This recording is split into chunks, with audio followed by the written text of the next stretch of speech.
of the governed, and that wherever any government strays from these ends, it is our right, it is our duty to alter or abolish it and institute new forms rooted in the principles that first declared our independence.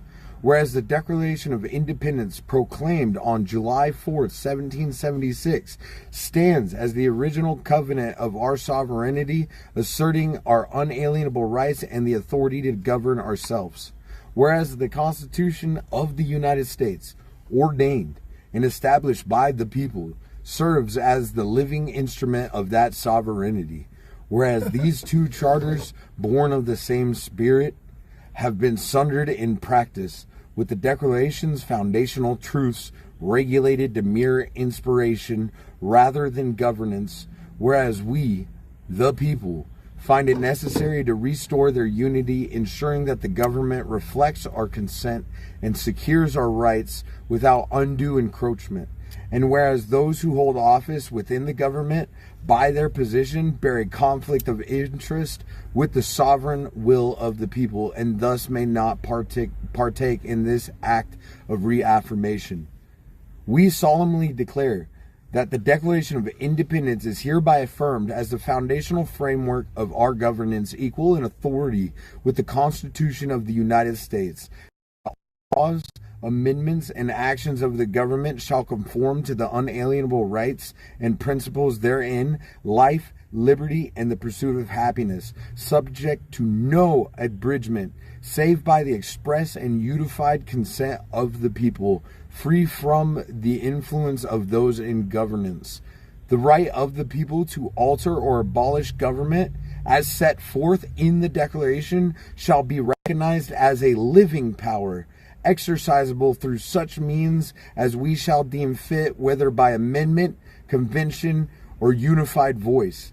That the Constitution shall remain the operational structure, but its interpretation and amendment shall be guided by the Declaration's truths, ensuring that consent of the governed prevails in all matters.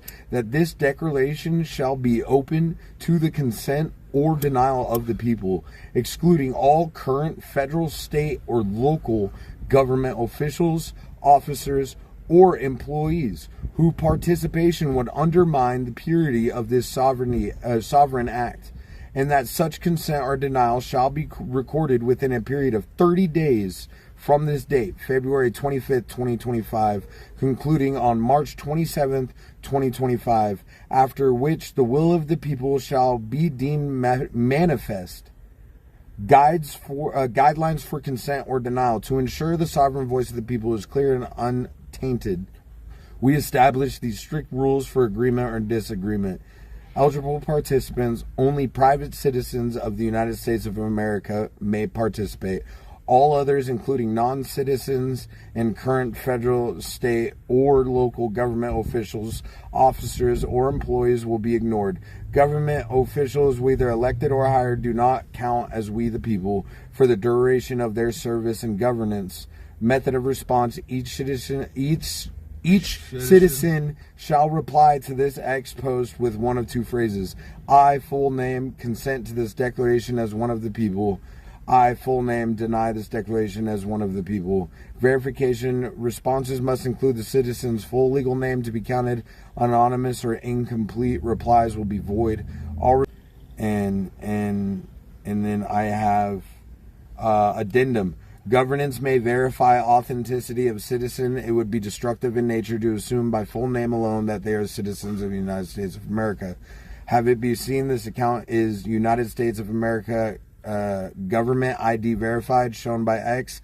I give X the absolute permission to share my ID with the United States of America government. I, Lucas Morris, consent to the declaration as one of the people.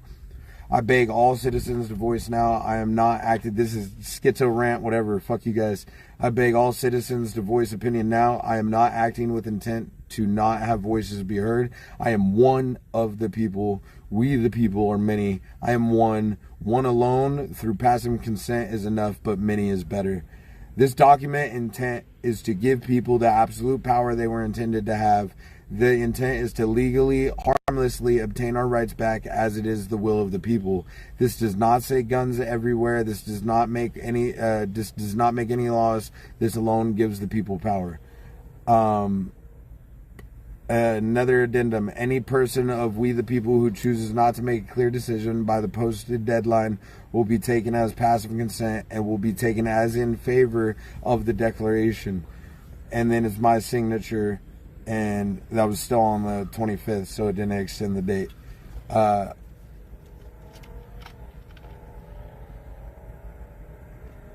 was the most poetic hold on. I've ever heard of. I know. Salvatore say. Is legal, permanent United States citizens. So it's the addendum's purpose is to extend powers to the government. It's just never been written in writing. It's never been like they don't have. It's just look. There's a lot of research put into it. It's the interpretation and construction. I added that. The addendum shall be interpreted in accordance with the definitions set forth in Black's Law Dictionary, 12th edition, to ensure precision, clarity, and irrefutable legal meaning. I also added Section 7, penalties for unauthorized alteration or abolishment. Any official who attempts to alter or abolish any law, statute, or governmental structure without the requisite consent, either from 2/3 of checks and balances branches or from we the people as specified herein, shall be deemed to have acted in a destructive and treasonous... Shall be murdered on sight. No. No, okay. Have acted in a destructive and treasonous, pertaining to treason involving betrayal of the public trust, manner. Such actions shall subject to the official to impeachment, removal from office, and such further penalties as may be prescribed by law. Prohibition of destructive actions, I added. Checks and balances for alteration and abolishment on it. I balled out, but you guys get the